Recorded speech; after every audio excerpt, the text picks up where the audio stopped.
Kyle, Mark Schwartz, ESPN.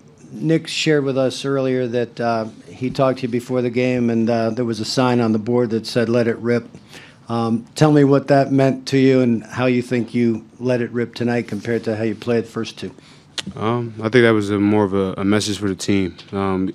We shot 38 threes tonight, and we got up a lot of threes, a lot of attempts, and just played basketball. For me, it was just coming out being aggressive and not so being passive and trying to get everybody else involved, and more so get myself going and let everybody else feed off of that.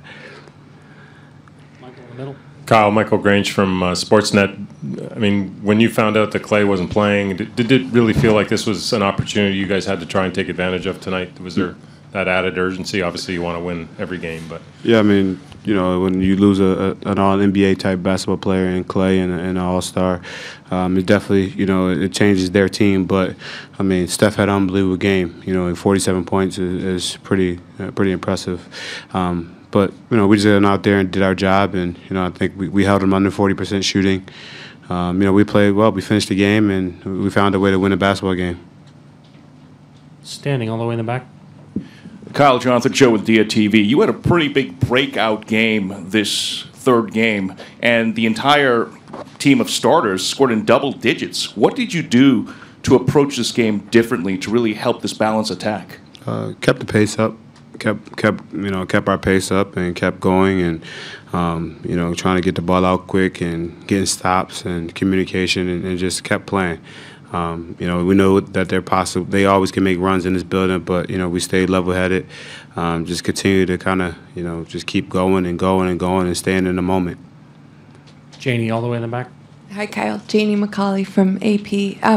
How was it you guys were able to find an answer? Every time they hit a big shot or Steph got a big shot, somebody came up with a play. And also, I did see the fan shove you on the sideline, on the court side there, and how disappointing was that moment for you? For us, we just, we know that they're going to make good runs and make shots, but we watched that third quarter, game two, and we just got to continue to play with pace, and that was the one thing about it. We played with pace, half court, full court, and that was a big thing for us. And as for that fan, there's no place in him for that. He had no reason to touch me. He had no reason to reach over 2 seats and then say some vulgar language to me. There's no place for people like that in our league, and hopefully he never comes back to an NBA game. Go ahead on the right side. Anthony Snyder with The Athletic. It sounds like Kevin Durant's pretty close, and Klay Thompson may also come back in Game 4. How much over the next 2 days will you have to monitor that and almost, I guess scheme for 2 different teams? We just got to prepare the same way. We're a real defensive-minded team. We know they got those those weapons, but we got to just prepare ourselves to be focused on ourselves, and that's the one thing we've always done, and it's kind of continue to work on ourselves and work on what we can do. We can't control anything else. What the Warriors do, we just got to go out there and do what we can do to get better, continue to grow, and see what we can make adjustments on. Tim, standing in the back left. Kyle, Tim Reynolds with the AP.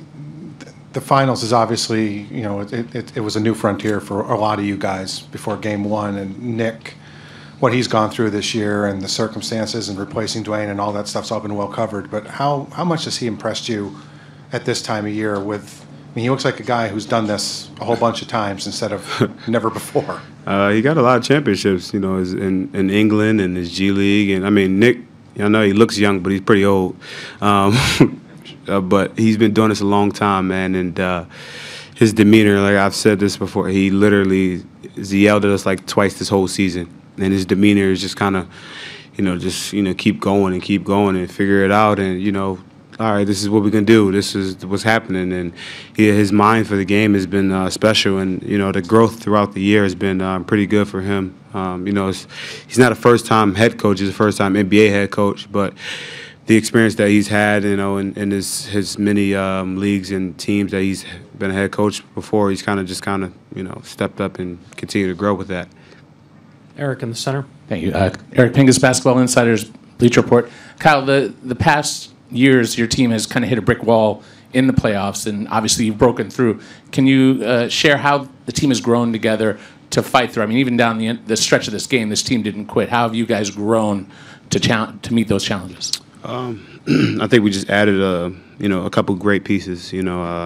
Adding Kawhi and Mark and Danny with their professionalism. I think their championship. Well, Danny's and Kawhi's championship pedigree. Nick's coming in as a coach that's won a few championships in G League, and we got Patrick McCall who's got a couple championships. We got a bunch of guys who are professionals, and we got a good veteran group. And we all kind of just, understand that this is, it's our job, and never get too up, never get too down. Teams are going to, make runs, and you're going to not win every game. You're not going to lose every game, but you can continue to grow, to the point to play, until June. And that was always the goal with this team, was to get to June.